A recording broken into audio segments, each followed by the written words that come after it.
on the screen, but at least they're all on the one screen. But it was the G20 was the sort of day, or the sort of days where you did have world leaders, and so your president joined us, and he visited the Cube. And some of you are aware of, if you were here at the, but the Cube is, for those of you who haven't been on Gardens Point campus for a while, the QUT is the centrepiece of our Science and Engineering Centre, which is also featured on the brochure you have in front of each of you on your tables tonight. And it's a huge interactive experience. I guess it best demonstrates the commitment we have toward the STEM disciplines, science, technology, engineering and mathematics. And a lot of you here were engineering or allied engineering graduates. On the same day as your president visited at night, that afternoon we had the Indian Prime Minister Modi. And Mr. Modi is a real tech head, and he was very interested in the serious technology surrounding the Cube. He also spent an hour or so visiting some of the research projects that are going on in the Cube, dealing with agricultural biotechnology, lentils, agricultural production and things like that. I mention that because your president was also interested in those matters as well. We've got another guest who's just arrived with us. Please come up and join us. Populous province in China, and he visited, as well as from the European side, the Secretary General of the OECD. So the G20 was very good for Brisbane. We did something for those of you who graduated from the business school. We also ran a business case competition, and some of you did master's degrees, so I recall you saying tonight. There are business graduates, or sort of graduate business schools around the world compete in a range of competitions, but there is no Australian-based competition. So we decided as a university, and it was the initiative of the business school, we decided to set up our own competition.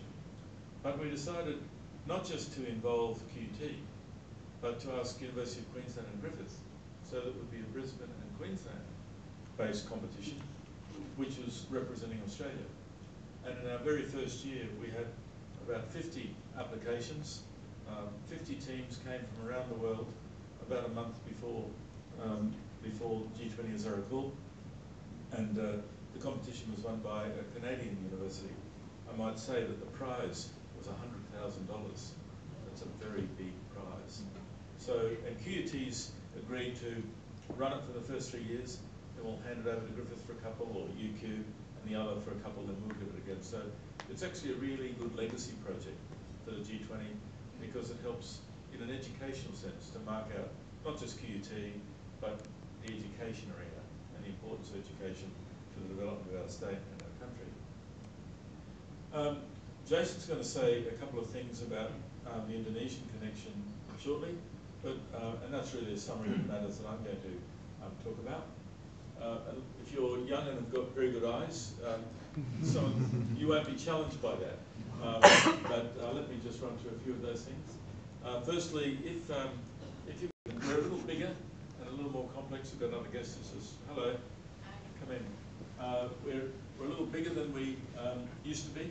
We are now 47,000 students, and they're based almost equal between Gardens Point and Kelvin Grove.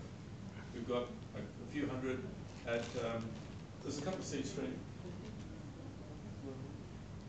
we've got a few hundred at Caboolture to the north as well.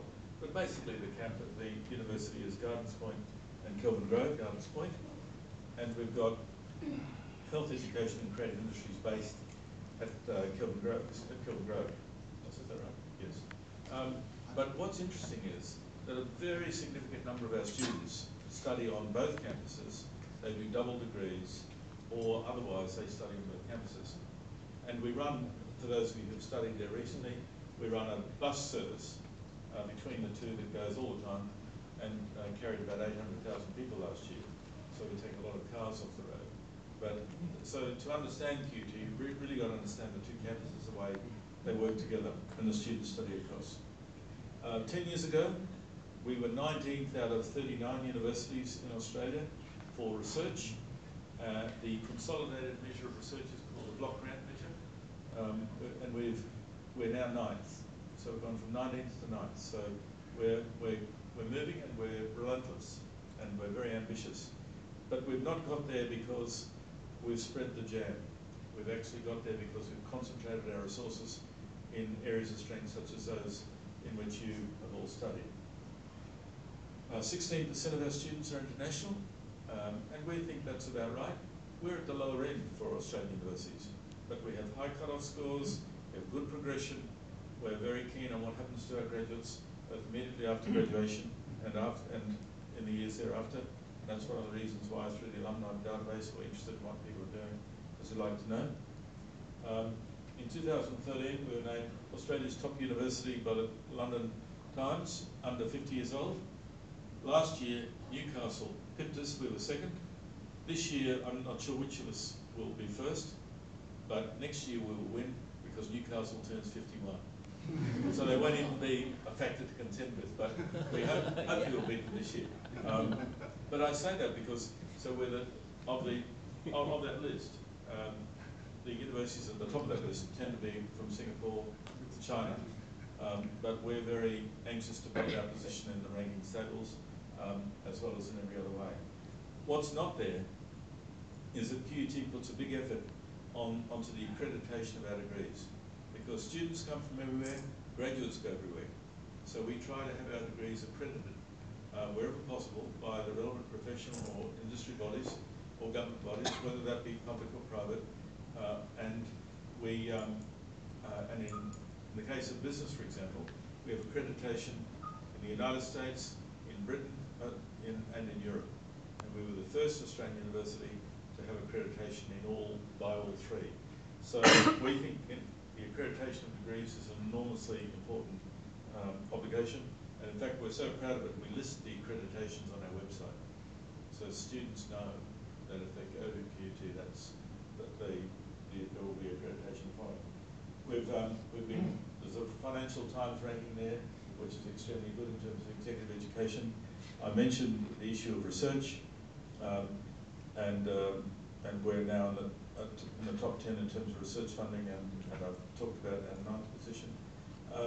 The national measure of quality of research, it also puts us in good space, that 88% of our work that appears on that table is world class. I think the measure is soft. I think that it's a measure that the whole country uses, but we're attempting all the time to lift that. Research is rated from 1 to 5 across the country on this measure, and we basically don't want any 1s and 2s. And we've slowly but surely migrated our scores upward. The university is really well positioned in a number of areas. As you'll see in the slide shortly, we're really well positioned in the STEM space generally, because of the investments we've made.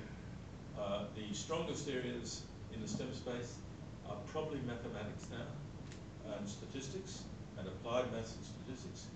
We co-host with the University of Melbourne, the Australian Research Council Centre of Excellence in Applied Maths and Stats and Big Data. We host in our own right the new ARC, Australian Research Council Centre of Excellence in Robotic Vision, the first robotic centre of excellence in the country. So these are strong areas. We've got creative industries, which is something which really is a university brand we invented a decade or more ago.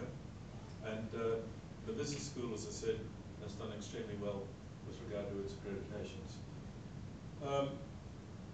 The last one, the Graduate Certificate in Business Public Sector Management, is relevant to mention because QUT has now won a contract to provide public sector management training for officials from every government in Australia. We started doing work for the defence authorities. We now do that continuing professional education on behalf of, we do it for all governments in Australia, which is a significant contract and a significant commitment by the institution. But it says what we know, and that is that we've got to provide lifelong education, not simply education for people in the undergraduate years. Creative Industries Phase 2. The images we have tonight are largely around Gardens Point, but Kelvin Grove has just exploded. It used to be a quiet teachers' college for those of you who've done education, TESOL and so on. But Kelvin Grove is huge now. It's got IBI, the Institute of Health and Biomedical. It's got the Education Faculty. It's got creative industries, and this building is really, this precinct really complements what's across the road, and it gives emphasis to the performing arts disciplines.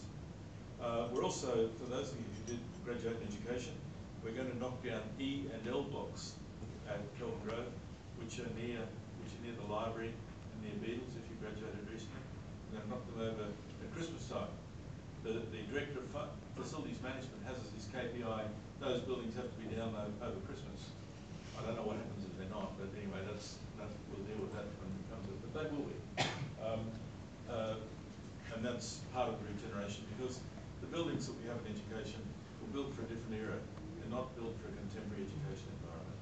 So I guess through all of that, it's important to say that QUT is putting big investment into the universities, into the fabric, and into the people. And we've recruited a lot of people at professoriate level, at the junior academic level as well. This is just, and there's going to be a video in relation to this in a moment.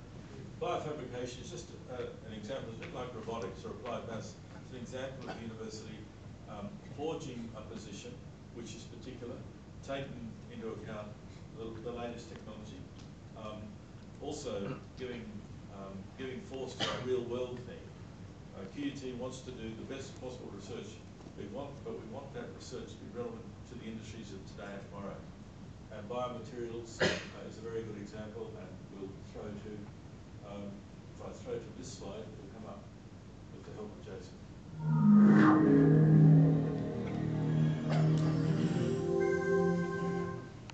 Back home again, biotechnicians say they hope Australians will soon be able to receive implantable 3D printed body parts after announcing the world's first master's degree in biofabric.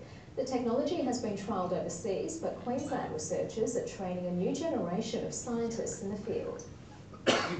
This expensive equipment is printing synthetic body parts which might soon be deemed fit for people. The technology is so advanced it can print identical structures of a patient's bone, cartilage or tissue using biological ink, a mixture of stem cells taken from the person and plastic. There are a couple of patients which have been treated to regenerate parts of the ear. Biotechnicians say these implants eventually break down in the body after encouraging natural tissue to grow in its place.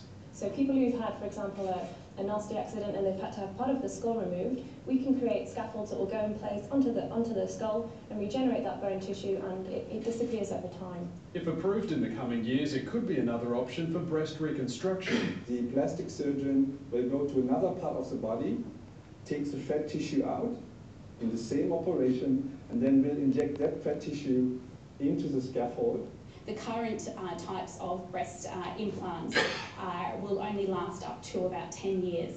I'll be putting my hand up as the first person to have this type of implant. Because the technology is so new, it costs up to $5,000 for just 10 grams of the synthetic material. Similar studies are underway overseas, but Queensland researchers are set to apply for clinical trials in Australia next year.